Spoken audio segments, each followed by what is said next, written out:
Very good morning, students. Till now, we discussed the reflection of beams in fourth unit by different methods: double integration method, Macaulay's method, and moment area method. Another topic is there in unit 4, torsion. In this torsion, we are going to find the power, torque, shear stress, which are developed in the material of the shaft, material of a shaft. So torsion, what is mean by torsion? First of all, we should know what is mean by torsion, how it developed in the shafts, how to calculate the torsion, how to calculate the shear stresses due to torsion, and what is the power transmission by that shaft by applying the torque. These are the parameters we should know in this chapter. And this part 3 torsion topic. First of all, we should know the torsion. What is torsion? Torsion is said to be, it is a process in which when an equal and opposite turning moments or torques are acting at the two ends of the shaft. It is a process of developing or process of applying the torque at the two ends of the shaft. Torque is also called a turning moment or twisting moment. Torque, we already heard about the torque in the previous subjects. Torque means it is the product of force applying tangentially on a member or a shaft and the radius of the shaft. So due to the application of torques at two ends, the shaft is subjected to twisting moment. This causes the shear stresses and shear strains in the material of the shaft. Example, some examples are listed here where the torsion will be occurs. Steering rod in vehicles, propeller shaft is also in automobiles, axles, driving shafts of automobiles are some of the examples subjected to a torsion. All are the rotating members, twisting members in the automobiles. Okay, these are some of the examples in which the torsion occurs. I hope you understand what is the torsion. Torsion is the process of application of torque or turning moment at the two ends of the shaft. During torsion, the member is twisted and angular deformation will be takes place.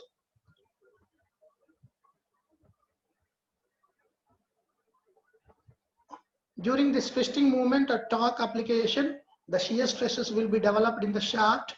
Those shear stresses are vary with respect to the radius of the shaft, which are 0 at the center and maximum at the outer surface of the shaft. Here I told every time the shaft. What is meant by a shaft? Shaft is a circular member, a circular uniform member. The cross section is circular section. Let us go for the equation of torsion. There is a torsion equation there in this chapter, like bending equation in bending stresses. The torsion equation is just like a bending equation having three parameters: torque parameter, shear stress parameter, and angle of turning parameter, angle of twisting. Theory of pure torsion. What is meant by pure torsion? Pure torsion means when we are applying the torque, the shaft must be rotated without any bending. The shaft must be rotated about its axis. So this is the member shaft which is fixed at one end at A and free at another end B. At B we are applying a torque. This is the torque. Torque means this is a turning movement or twisting movement, which is tangential force per tangential force and with a at a radius of r. This is the torque. It is a cross section of the shaft when looking from this side view, having the radius r and length L. Shaft length is capital L and radius R, capital R, on which a torque is applying like this. Clockwise torque is applying from looking from right side. Torque T is the torque, capital T is the torque. When we applying the torque on that member, it is twisted like twist in the direction of clockwise direction. So initial line is AB before applying the torque. After applying the torque, the AB is shift to the AC, because A is the fixed end and B is the moving end. The B moves towards clockwise direction and B moves to the point C by applying the torque on it. Okay, when looking in this diagram, the phi is there. The phi makes an angle between C and AB, AC and AB. This phi is called the shear strain, which is occurs in the member, shear strain, by applying the torque. And here theta will be forming in the cross section OB and OC.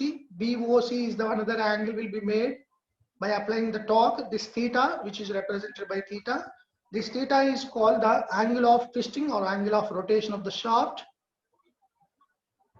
Okay, theta is the angle of twist and phi is the shear strain. By relating these two, we can get the torsion equation.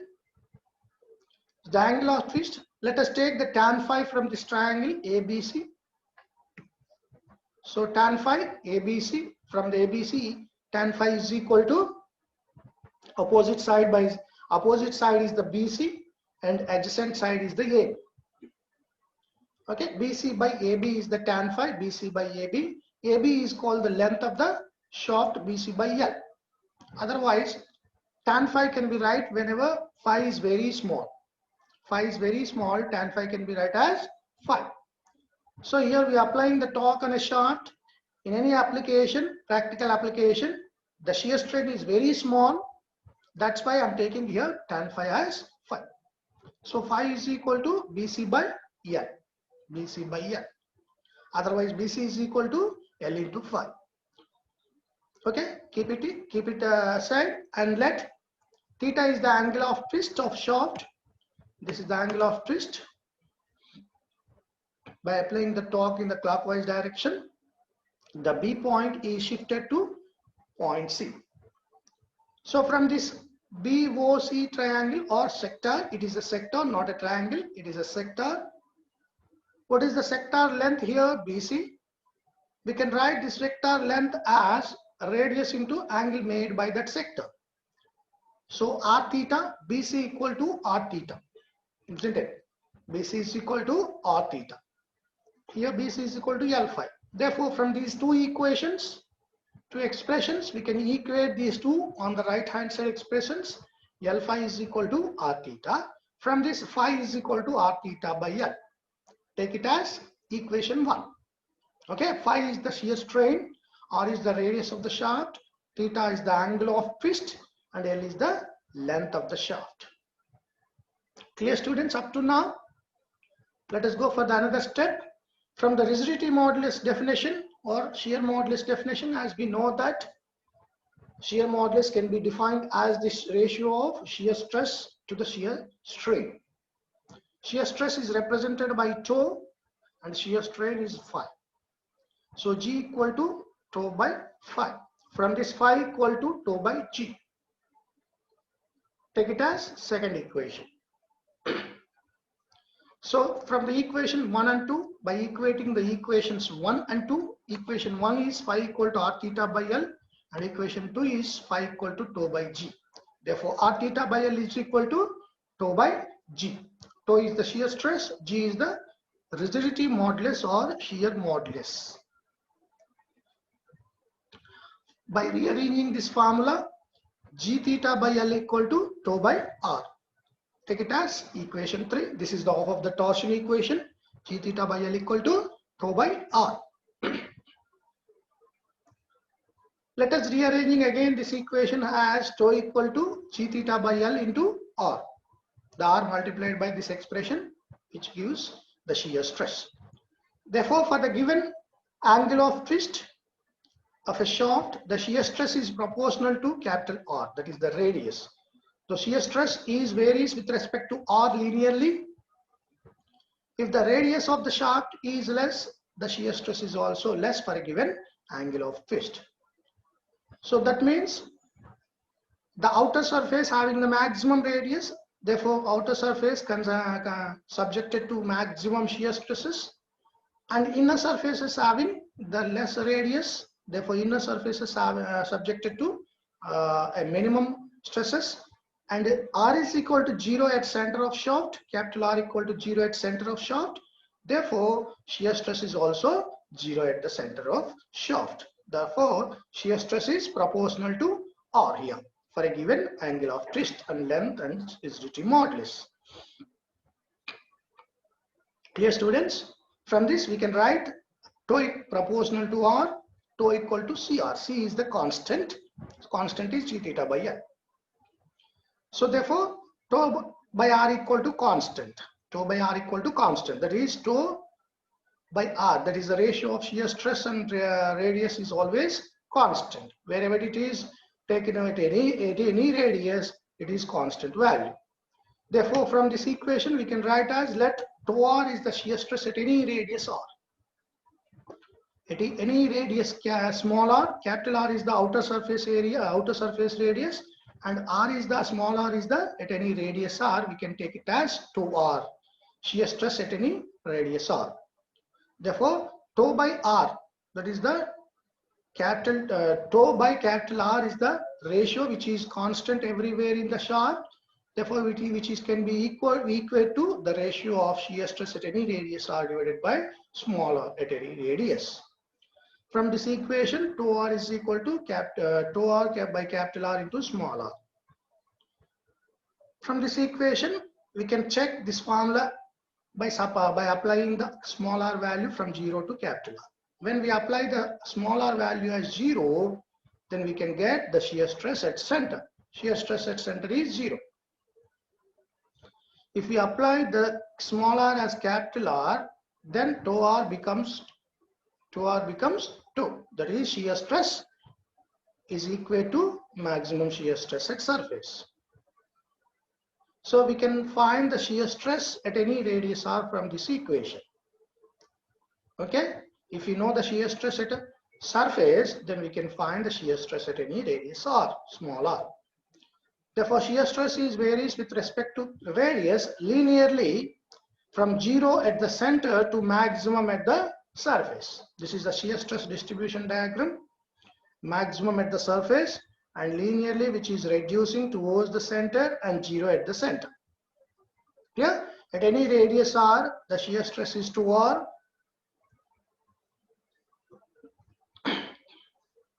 Therefore, shear stress is maximum tau at the surface of the shaft where R is equal to capital R, and shear stress is 0 at the center where R is equal to 0. Let us take the another half of the torsion equation. Torsional moment of resistance. When we applying the torque in this direction,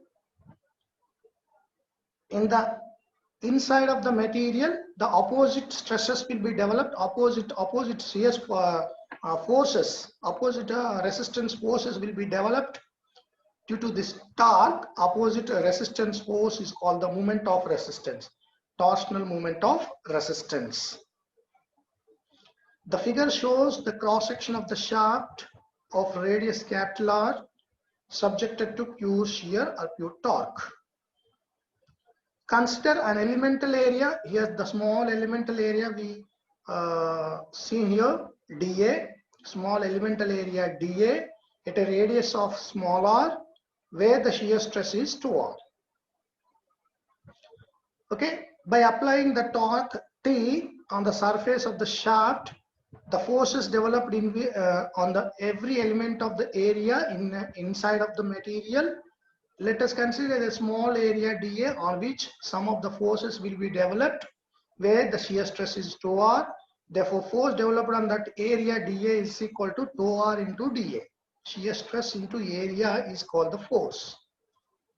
The shear force on the area dA is, let us take dF is the shear force on that small elemental area where it is taken at small r. Tau r into dA is the shear force by applying the torque on the surface.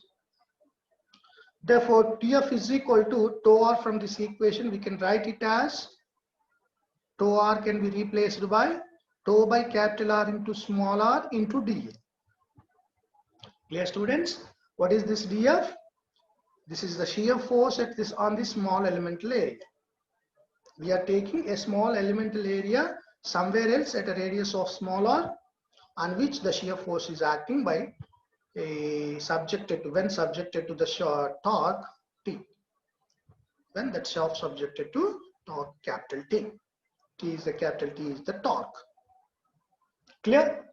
This is the shear force. Let us go the movement, turning movement, the force acting on this element, tau r into dA. Due to this force, the movement will be developed at the center of the shaft, turning movement. The turning movement is called torque or twisting movement. This force into distance from that center. Force is the tau r into dA. Distance from the center to that area is smaller. Therefore, tau r into dA into small r is the movement, turning movement. Moment of this force about axis of the shaft is turning movement. Let us take dt is the turning movement due to the force acting on that elemental area dA. Therefore, turning movement is equal to dF into small r, force into distance or force into radius. dt is equal to, by substituting dF value, tau by capital R into small r into dA into r. Therefore, tau by capital R into r square into dA. This is the turning moment due to the force on that elemental area. If you find the total turning moment, total moment of force that about the axis, called the total turning moment or torque, T equal to, by integrating on both sides, we can get the total turning moment or torque. T is equal to integration of tau by r into small r square into dA. So in which tau is the maximum turning moment or maximum shear stress at the surface, capital R is the radius of the shaft, which are constant, which does not affect by the small r, isn't it? Which is tau and r are the constant with respect to small r. Therefore, we can take it out of the integration. We can write it as tau by r into integration of r square dA. This is the T equal to tau by r into integration of r square dA. Clear, students? Tau is not depends on the small r, which is the maximum shear stress at the surface, and capital R is the radius of the shaft, which is also not depends on the small r. Therefore, we can write it as out of integration. We can write it tau by r integration of r square dA. Clear, students? This integration of r square dA is also called the second moment of area about the center of a shaft or about the axis of the shaft. Term integration r square dA is the second moment of area about axis of the shaft. It is also called the polar moment of inertia. As already we know that the integration y square dA is the second moment of area about neutral axis, which is equal to moment of inertia. We take it as moment of inertia while we are deriving the equation for bending equation. Here similar parameter here in place of I, that is moment of inertia, we call it as polar moment of inertia. Polar moment of inertia is second moment of area about its axis. Okay, clear? Polar moment of inertia. Let us replace this total term expression integration r square dA by J. J is the polar moment of inertia. Clear? Therefore, T equal to tau by R into J. By rearranging this expression, T by J is equal to tau by R. Take it as fourth equation. From these two expressions, what is the expression already derived in the equation 3? G theta by L equal to tau by R. And expression 4, that is equation 4, T by J equal to tau by R. From these two equations, we can write it as T by J is equal to tau by R, that is equal to G theta by L. From the equations 3 and 4, we can write it as T by J is equal to tau by R is equal to G theta by L. This is the torsion equation. Dear students, we derived the torsion equation from the basic principles by taking a shaft, by applying the torque, and by taking the shear strain and the angle of twist. By relating them, we can get the torsion equation. T by J equal to tau by R is equal to G theta by L. This is the torsion equation.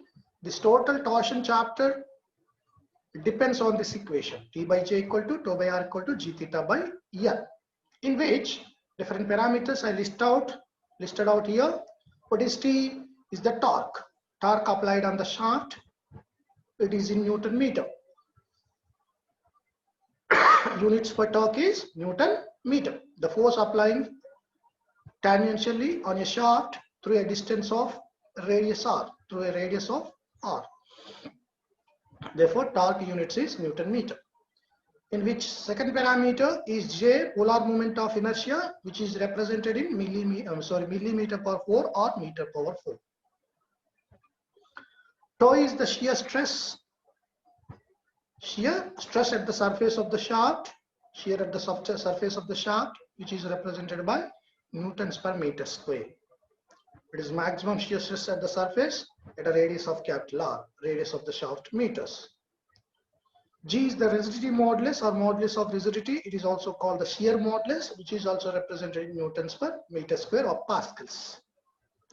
Theta is the angle of twist in radians. L is the length of the shaft. These are the parameters which are contained in the torsion equation. While using this equation in our problems, we should follow these assumptions. Assumptions in theory of pure torsion. This equation is applicable by following these assumptions. What are those assumptions? First assumption in pure torsion is the material of the shaft is homogeneous. That means G value is everywhere is same. The material of the shaft is homogeneous. Homogeneous is uniform composition at everywhere of the shaft. And the twisting along the shaft is uniform. Twisting must be uniform by applying the torque. The shaft having uniform cross section. The shaft having uniform cross section, that is diameter of the shaft is constant throughout the length of the shaft. Cross sections are plane before twist, remains plane after twist. That means when we applying the torque, the cross sections are plane before twist. And also by applying the torque on the member, after applying the torque, also the cross sections of the member, that is the plane cross section of the member, remains plane. And last assumption is that radius. Each radius line is straight before twist, remains straight after twist. When we applying the torque on this member, if we take the radius line, when we applying the torque on this, the radius line must be straight after applying the torque. The radius line shifted to new position, but it does not bend like this. The radius line must be straight after applying the load, but shifted from one place to another place by applying the torque, but it should not bend like this. Radius line should not bend like this after applying the load or torque. The radius lines must be straight before twist, remains plane after twist. Yes, students, these are the assumptions should be taken while using this equation. T by J equal to tau by R is equal to G theta by L as a torsion equation. Yes, students, and some more definitions we should know before proceeding to the problems. Polar modulus and torsional rigidity. These are two already we studied in the bending stresses In place of polar modulus, section modulus we studied there, I by y max. And torsional rigidity, in place of torsional rigidity, we studied in the previous chapter as flexural rigidity, EI. Flexural rigidity as EI. Similar parameters in torsion, polar modulus and torsional rigidity. Polar modulus is the ratio of polar moment of inertia J to the radius of the shaft. This is the maximum radius, capital R. It is represented by JP, polar modulus. Section modulus is represented by J there and Z there, and polar modulus is JP, ZP. ZP is equal to J by R, polar moment of inertia divided by radius of the shaft. And torsional rigidity means it is the product of rigidity modulus and polar moment of inertia. It is the product of shear modulus and polar moment of inertia, GJ. There we studied the section that is the flexural rigidity, EI, which is the product of Young's modulus and moment of inertia. Here the rigidity modulus and polar moment of inertia is called the torsional rigidity. Otherwise, it can also be defined as the torque required to produce an angle of twist of 1 radian per unit length of the shaft. It is also defined from the torsion equation. Let us look the torsion equation. What is the GJ? If you take these two expressions, first and last expression, T by J is equal to G theta by L. T by J is equal to G theta by L. G theta by L, sorry. From this, we can rewrite this equation as T equal to Gj theta by L. Otherwise, Gj is equal to product of rigidity modulus and polar moment of inertia is equal to TL by theta, isn't it? TL by theta. This is the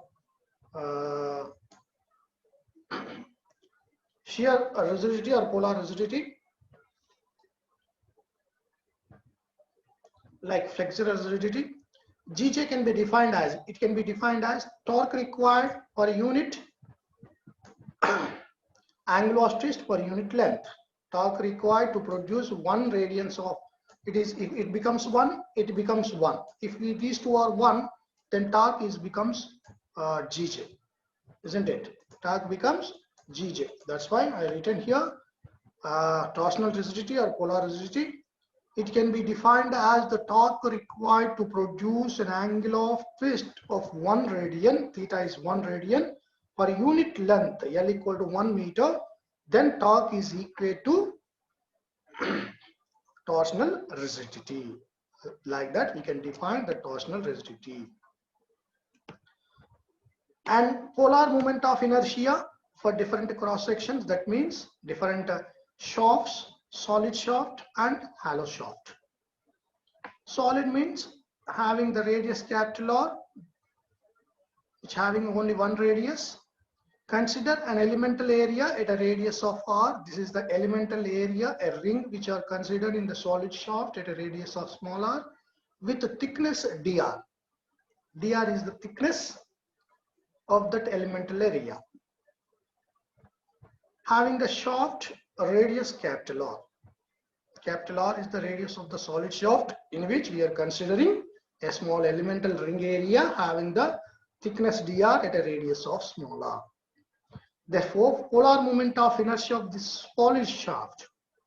Polar moment of inertia, we know that integration r square dA. Second moment of this area, integration, total second moment of area about its axis. So integration r square dA, the r varies from, small r varies from 0 at this place and capital R at this place. So r varies from 0 to capital R. Therefore, lower limit is 0, upper limit is capital R square dA. What is this dA? This is the dA is the elemental area, this ring area. So r square into this elemental area can be write as 2 pi r is the perimeter into thickness dr is the area. So perimeter into thickness is the area of this elemental ring, 2 pi r into dr. Clear? This elemental area, total area. How can we find this area? If we know the radius small r, first of all, what is the perimeter? How much thickness it is perimeter? How much thickness is there? Therefore, product of perimeter into thickness is the area of that elemental ring. So we can write it as 2 pi r dr. Therefore, 2 pi is the constant of integration. 2 pi into integration 0 to r square into r is there, r cube dr. So if we integrate with respect to r, it is dr power 4 by 4. Limits are 0 to capital R. So for r 2 pi into r capital R power 4 by 4, when we applying the upper limit capital R. When we applying the lower limit in place of r, it becomes 0. Therefore 2 pi into capital R power 4 by 4, pi by 2. This is the 2 by 4 is there. Pi by 2 into r power 4. So pi by 2 into it can be written, if we write r in terms of diameter, d by 2 whole power 4, diameter by 2 whole power 4, by rearranging this formula, b pi d power 4 by 2 power 4 is 16, 16 into 2 is 30. Therefore, polar moment of inertia for the solid shaft is pi d power 4 by 32. So what is the moment of inertia of the solid shaft about its neutral axis? It is a circular section. What is the polar moment of inertia of circular section about it? Neutral axis is pi d power 4 by 64, isn't it? In mechanics, engineering mechanics, we write it as, it is a neutral axis, xx, ixx. Another axis line is there, it is yy. Ixx value is pi d power 4 by 64. The polar, so it is a moment of inertia. Pi d power 4 by 64 is Ixx. Similarly, Iyy is also having the same formula, pi d power 4 by 64. Then Izz here. Izz means the moment of inertia about its axis. Moment of inertia about its axis is also called polar moment of inertia.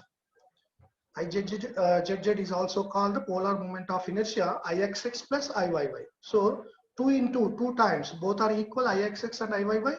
Therefore, 2 times pi d power 4 by 64, isn't it? Pi d power 4 by 64. Ixx plus Iyy equal to 2 times Ixx. So 2 times into pi d power 4 by 64. Therefore, pi by 32 d power 4. This is the Izz or polar moment of inertia. In engineering mechanics, we use this expression Izz. In this chapter, we are going to use that polar moment of inertia as capital J. So J formula is pi d power 4 by 32. Like this, we can derive the formula for polar moment of inertia for solid shaft. Similarly, we can write it polar moment of inertia for hollow shaft. Hollow shaft means it's having the inner and outer radius. In place of 0 in the solid shaft, we can replace it as inner radius Ri and outer radius R0. So small r varies from inner radius to outer radius, small capital R to capital R0. Therefore, polar moment of inertia J equal to integration Ri to R0 R square dA is the second moment of area. Similarly, every derivation is same in the as previous expression. 2 pi into, when we substitute the upper limit r power 4, capital R power 4, when we substitute the lower limit minus Ri power 4. So R0 power 4 minus Ri power 4 divided by 4. From this pi by 2 into R0 power 4 by minus R0 power 4 minus Ri power 4. Pi by 2 into, if we write in terms of diameters, d0 by 2 by d0 by 2 whole power 4 minus di by 2 whole power 4. So 2 power 4 is the 16 in the denominator, 16 into 2 is the 30 in the denominator, pi by 30 into d0 power 4 minus di power 4 is the polar moment of inertia for the hollow shaft. Here Ri R0 is the inner and outer radius, di d0 are the inner and outer diameter of the shafts. Clear, students? This is the polar moment of inertia for hollow shaft, polar moment of inertia for solid shaft. Up to now, we derived the equations for torsion equation from the basic principle and defined the torsion, application of torsions, clear, assumptions in the theory of pure torsion, and some two definitions which are related to the shaft, polar modulus and torsional rigidity, and polar moment of inertia for solid shaft and hollow shaft. Okay, in the next class we go for the worked examples, some small examples startingly, and then we can derive the solve the problems, complicated problems by using the torsion equation. Okay students, let us close this class up to now. In the next class I will explain the problems, how to solve the problems by using the torsion equation. Before closing this chapter, this class, I will explain another topic is there, the power transmission by the shaft. So let a shaft rotating with a speed of n RPM, which transmit the power P kilowatts when it is subjected to a torque of T, capital T Newton meter. How to calculate the power transmitted by a shaft which is rotating at an RPM and transmitting a torque of capital T. Therefore, power P equal to, we know that the basic equation, power P is equal to force into velocity or torque into angular velocity. When the body moves linearly, we can take it as force into velocity. When body moves angularly, power can be take it as torque into angular velocity. P equal to T omega. T omega. So P equal to T into omega is the angular velocity or angle of turn per unit time. As we know that n is the RPM, revolutions per minute, n by 60 is the revolutions per second. For every revolution it covers 2 pi radians. Therefore angular velocity is 2 pi n by 60 radians per second, isn't it? Angular velocity omega is equal to 2 pi n by 60. Therefore power P equal to 2 pi n T by 60 in watts. Otherwise, we can express it as kilowatts, P equal to 2 pi n T by 60,000. If it is expressed in kilowatts, 2 pi n T by 60,000. Otherwise, also we can express the power formula in terms of frequency of shaft rotation, 2 pi ft by 1000, where n by 60 is represented as frequency of rotation.